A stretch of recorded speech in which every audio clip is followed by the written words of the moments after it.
Our next contestant Bharti Rotti.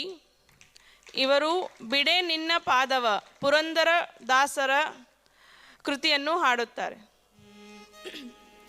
ಹರಿ ಶ್ರೀನಿವಾಸ, ಎಲ್ಲರಿಗೂ ನಮಸ್ಕಾರ. ನನ್ನ ಹೆಸರು ಭಾರತಿ ರೊಟ್ಟಿ.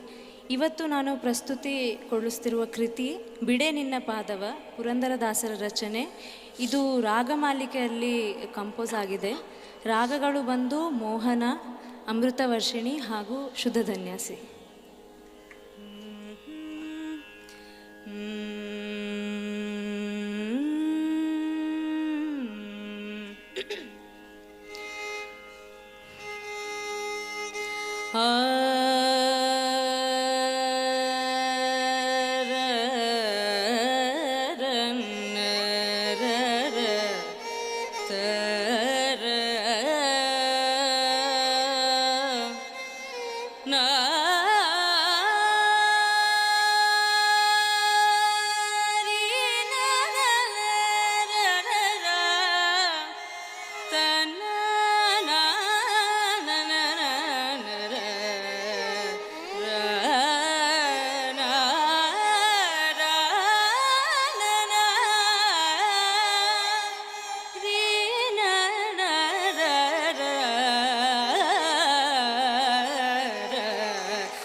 ಭಾರತೀಯವರೇ, ಎಲ್ಲರೂ ಸೇರಿ ನಮ್ಗೆ 4 ಜನರಿಗೆ ಟೆನ್ಷನ್ ಕ್ರಿಯೇಟ್ ಮಾಡಿದ್ದೀರಿ. ಏನು ಮಾಡೋದಪ್ಪ ಈಗ ಅಂತ. ಯಾಕಂದರೆ ಒಬ್ಬರಿಂದ ಒಬ್ಬರು ತುಂಬ ಚೆನ್ನಾಗಿ ಹಾಡ್ತಾ ಇರುವಾಗ ನಾವು ಏನಂತ ಮಾಡೋದು? ಅದ್ಭುತ ಹಾಡಿದ್ದೀರಿ, ಅದ್ಭುತ. ಅವ್ರಿಗೆ ಹೇಳಿದೆ ನಾನು ಆ ಶಬ್ದ, ನಿಮಗೂ ಹೇಳಬೇಕಾಗ್ತಾ ಇದೆ ನೋಡಿ. ಆಮೇಲೆ ಕೆಲವರು ಅವರಿಗೆ ಹೇಳಿದ್ದೀರಾ ಇವರಿಗೂ ಹೇಳಿದ್ದೀರಾ ಅಂತ ಹೇಳಿದರೆ ಏನು ಮಾಡೋಕ್ಕಾಗಲ್ಲ. ಚೆನ್ನಾಗಿರೋದು ಚೆನ್ನಾಗಿದೆ ಅಷ್ಟೇ ಅಲ್ವಾ? ಎಲ್ಲಕ್ಕಿಂತ ಏನಂದರೆ ಆ ಬೇರೆ ಬೇರೆ ರಾಗಮಾಲಿಕೆ ಹಾಡುವಾಗ ಫಸ್ಟಿಗೆ ಚರಣದಲ್ಲಿ ರಾಗ ವ್ಯತ್ಯಾಸ ಆದಾಗ ಯಾವುದು, ಈಗ ಅಮೃತವರ್ಷಿಣಿಗೆ ಬಂದ್ರಿ, ಭೀಂಪಲಾಸ್ ಅಬೇರಿಗೆ ಬಂದ್ರಿ, ಎಲ್ಲ ಸರಿ. ಆದರೆ ಆ ಒಂದೊಂದು ಆಲಾಪ್ ಮಾಡಿದಾಗ ಅಲ್ಲಿಂದ ಇಲ್ಲಿಂದ ಅಲ್ಲಿಗೆ ಆ ಬೇರೆ ಬೇರೆ ಹೂವುಗಳನ್ನು ಒಂದು ಹಾರ ಮಾಡೋದಿದೆಯಲ್ಲ, that is the beauty of it. That is the beauty. ಆ ರೀತಿ ಸೇರಿಸೋದಿದೆಯಲ್ಲ, ಚರಣ ಒಂದು ರಾಗದಲ್ಲಿ ಚರಣ ಹಾಡಿ ಮತ್ತೆ ಪಲ್ಲವಿಗೆ ಬರೋದು ಹೌದು, ಇನ್ನೊಂದು ರಾಗದಲ್ಲಿ ಚರಣ ಹಾಡಿ ಮತ್ತೆ ಮೊದಲಿನ ಪಲ್ಲವಿಗೆ ಅದೇ ರಾಗದಲ್ಲಿ ಮೋಹನದಲ್ಲಿ ಬರೋದು ಹೌದು, ಎಲ್ಲ ಒಪ್ಪಿಕೊಳ್ಳೋಣ. ಆ ಆಲಾಪಗಳು ಏನಮ್ಮ ಇದು, ಹೇಗೆ ಇದು ಸಾಧ್ಯ? ಹೇಗೆ ಸಾಧ್ಯ ಆಯಿತು ಹೇಳಿ, ಸ್ವಲ್ಪ ಹೇಳಿಕೊಡಿ. ನಾನು ಇಷ್ಟು ರೌಂಡಿಗೆ ಬಂದಿದ್ದಕ್ಕೆ ನಾನು ಏನಾದರೂ ತೊಗೊಂಡು ಹೋಗ್ಬೇಡವಾ? ಏನಿಲ್ಲ, ಅಷ್ಟೇ. ಅದು ಅಷ್ಟೇ ಅಂತೀರಾ? ಅವರಿಗಷ್ಟೇ, ನಮಗಲ್ಲ. ಅದ್ಭುತವಾಗಿತ್ತಮ್ಮ ಹಾಡಿದ್ದು, ಭಾಳ ಚೆನ್ನಾಗಿತ್ತು, ಭಾಳ. ಅದಕ್ಕಿಂತ ಜಾಸ್ತಿ ಏನು ಹೇಳೋದಿಲ್ಲ ನಾನು. The best. ನಮಸ್ಕಾರ. ಮುಂದಿನವರು ಕುಮಾರಿ ಭಾರತಿ ರೊಟ್ಟಿ, ಗೋಲ್ಡ್ ಪ್ರೈಸ್ ವಿನ್ನರ್.